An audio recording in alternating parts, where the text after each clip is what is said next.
Brigitte Bardot was never just a film star, she was a cultural rupture. Emerging in the 1950s, she reshaped how femininity, freedom, and rebellion were understood in post-war Europe. With her breakout role in And God Created Woman, Bardot became an international phenomenon almost overnight. Her image, barefoot, unrestrained, and unapologetically sensual, challenged rigid social norms and ignited debates far beyond cinema. Unlike many stars of her era, she rejected Hollywood's machinery, refusing to be shaped into a compliant icon. Bardot represented autonomy at a time when women were expected to conform. Yet this fierce independence came with contradictions. The same woman who symbolized liberation also struggled deeply with intimacy, responsibility, and emotional permanence. Nowhere were these tensions more visible, or more painful, than in her relationship with her only child. Behind the mythology of freedom lay a personal story marked by distance, conflict, and unresolved wounds that would follow both mother and son for decades. As Bardot's fame soared,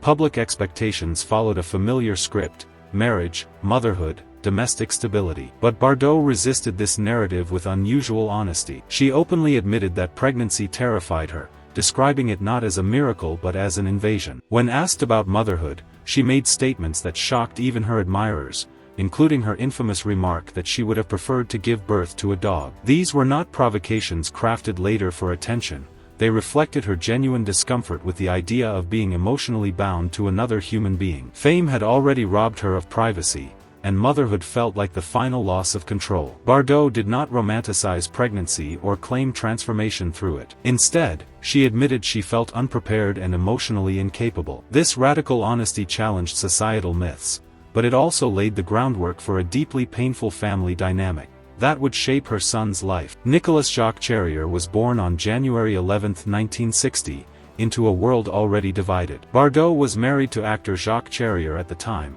but their relationship was strained long before the birth. The pregnancy intensified existing tensions rather than healing them. Nicolas was born at home in Bardot's Paris apartment, a choice reflecting her distrust of institutions, yet even this private setting could not shield her from relentless media attention. Photographers surrounded the building, and headlines speculated endlessly about whether motherhood would change Bardot. It did not. Instead, she withdrew emotionally, later admitting she felt detached and resentful, not toward the child himself, but toward what he symbolized. Postpartum depression, rarely acknowledged at the time, compounded her distress. While the public consumed images of maternal bliss, the reality was one of emotional distance, anxiety, and inner conflict that would define the earliest chapter of Nicolas's life. Bardot's emotional withdrawal was not subtle. Friends described her as fragile, isolated, and deeply unhappy during her son's infancy. She struggled to bond and made little effort to adopt the nurturing role expected of her. Interviews suggested involvement, but behind the scenes she remained largely absent. This disconnect between public image and private reality only grew wider. Bardot was capable of intense devotion.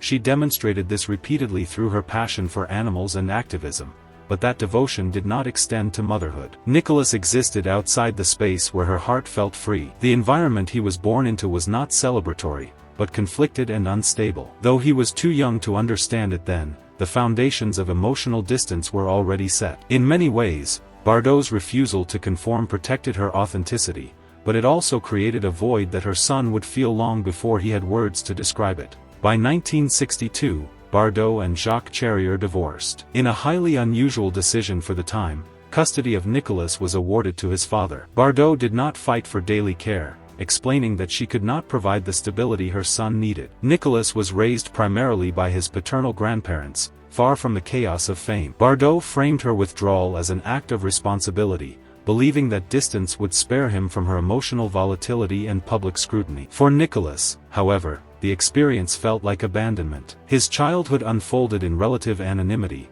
while his mother remained one of the most famous women in Europe. Contact between them was sporadic and emotionally shallow. Over time, this absence hardened into permanence. Bardot believed she was choosing the lesser harm, but reconciliation requires sustained effort, something she struggled to give. The silence between them became the defining feature of their relationship. For decades, the public knew little about the private cost of this distance. That changed in 1996 with the publication of Bardot's memoir, Initials BB. The book was brutally candid, especially regarding motherhood. Bardot described her pregnancy as feeling like a tumor, and referred to her son as the object of her misfortune. These words were not isolated. They reflected a consistent framing of motherhood as an unwanted invasion. While many praised her honesty, the impact on Nicholas was devastating. He and his father attempted to prevent or censor sections of the book, seeking privacy rather than revision. Their efforts failed. Once published, the memoir reignited public scrutiny and turned Nicholas's private pain into public discourse. Bardot maintained that she was simply telling her truth. For her son,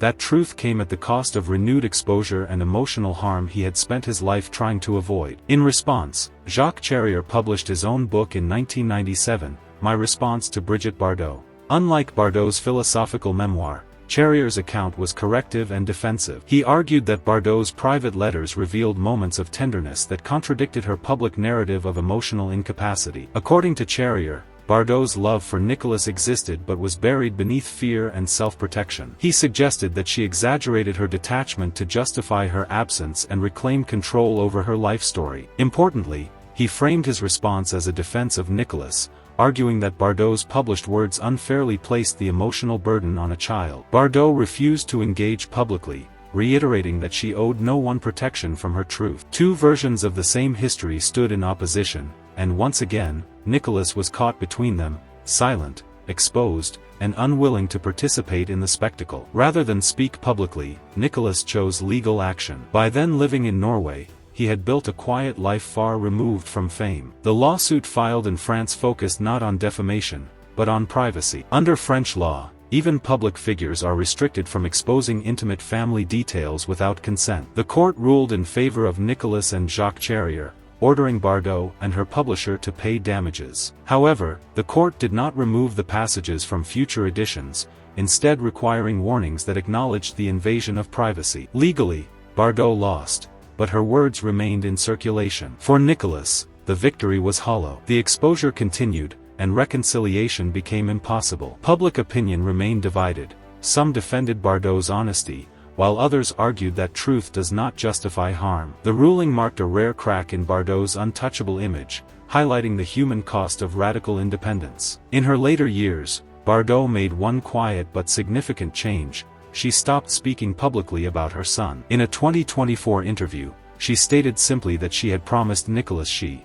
would no longer talk about him. There was no emotional reflection, no attempt at reconciliation, just silence. Nicholas, meanwhile, continued his life in Norway, raising his family away from public attention. He attended Bardot's funeral in 2025 quietly and without comment. There were no public statements, no narratives of closure. Bardot acknowledged being a grandmother and great-grandmother, but spoke of these facts without sentiment. Her world had narrowed to animal rights activism and solitude. The promise of silence did not heal the past, but it drew a final boundary. For both mother and son, distance remained the only sustainable form of peace, a quiet end to a relationship defined by conflict and absence.